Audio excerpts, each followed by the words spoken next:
আসসালামু আলাইকুম গাইস, কেমন আছেন সকলে? চলে এলাম আমি আপনাদের সাথে জিএস হ্যাপিনেস থেকে আমার বেবির চুল কাটা নিয়ে। বাট চুলটা আমার কাটার কথা ছিল না, চুল কাটার কথা ছিল নানুর। নানু বলেছিল যে চুলটা কেটে ওর নানু বকশিশ নেবে, যেটা কিনা বাচ্চাদের চুলের সমপরিমাণ দেয়া হয়। বাট ওর নানু ভয় পাচ্ছিল, কারণ বেবিদের মাথা অনেক নরম হয়, যার জন্য কিনা ওর নানু ভয় পাচ্ছিল। আর আমার যেহেতু এক্সপিরিয়েন্স আছে, আমি আমার ফার্স্ট বেবির চুলটাও কেটেছিলাম, সো এর জন্যই বলছিল যে তুমিই কাটো। এখানে ওর চুল কাটার সব সরঞ্জাম আমি রেডি করে ফেলেছিলাম।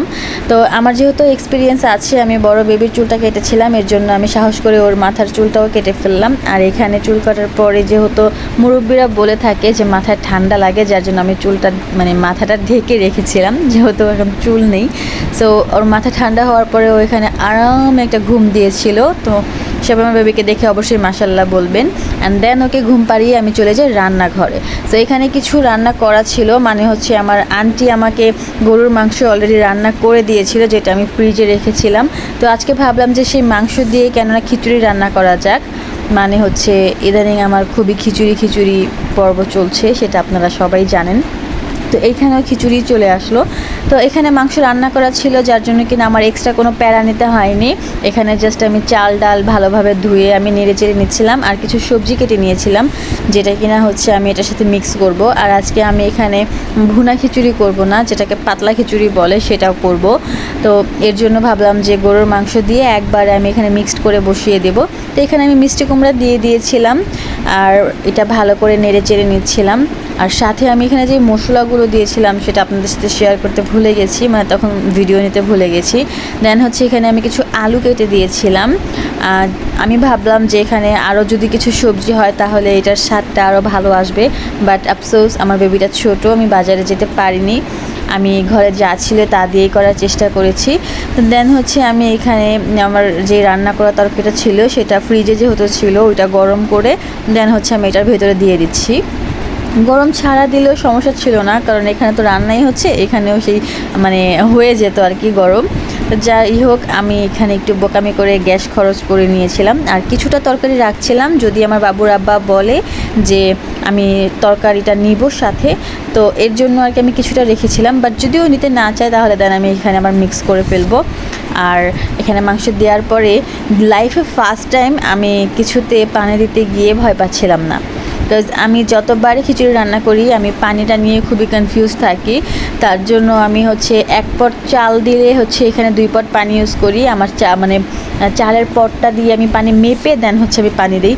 বাট এই লাইফে ফার্স্ট টাইম এখানে আমার পানি দিতে এতটা ভালো লাগছিল যেটা বলে বোঝানোর মতো না। এখানে কোনো মাপ ছিল না, কোনো পরিমাণ ছিল না, আমি আমার মন খুশি মতো পানি দিয়ে যাচ্ছিলাম। এবার যেমনই হোক না কেন, কোনো ভয় ছিল না, নির্দ্বিধায় আমি এখানে পানি দিয়ে যাচ্ছিলাম। আর এই তো এখানে দেখতে পাচ্ছেন যে এটা এখনও ফুটেনি, এখানে বলক চলে এসেছে বাট এখনও ফুটেনি। তা আমি এটাকে আবার ঢেকে দিব ভালোভাবে হওয়ার জন্য। দেন হচ্ছে কিছুটা মাখা মাখা হয়ে যায়। আর গরুর মাংসটা আমি একটু হাড়যুক্ত দিয়েছিলাম, কারণ হচ্ছে একদম নিরালা মাংস যেটা, সেটা আমার হাজব্যান্ড আবার পছন্দ করে না। হাড্ডিসার মাংস ওর ভালো লাগে না। তো এখানে বৃষ্টি বাদলার দিন যেহেতু বাসায় খিচুড়ি হচ্ছে, গান না হলে কি হয়, আমার বড় ছেলে গিটার নিয়ে হাজির হয়ে গেছে এখানে গান করার জন্য। ওর বাবাকে বলছিল যে গান করার জন্য, বাট আফসোস ওর বাবা গিটারটা বাজাতে পারে না, শখবশত কিনে রেখেছিল। এবার ছেলের অবস্থা দেখে মনে হচ্ছে যে এবার গিটারটা ছেলেই বাজাবে, কারণ ওর বাবার অনেক কিছু ইচ্ছে ছিল বিয়ের আগে, স্কেটিং, গিটার, বাট সব কিছু হয়ে ওঠেনি।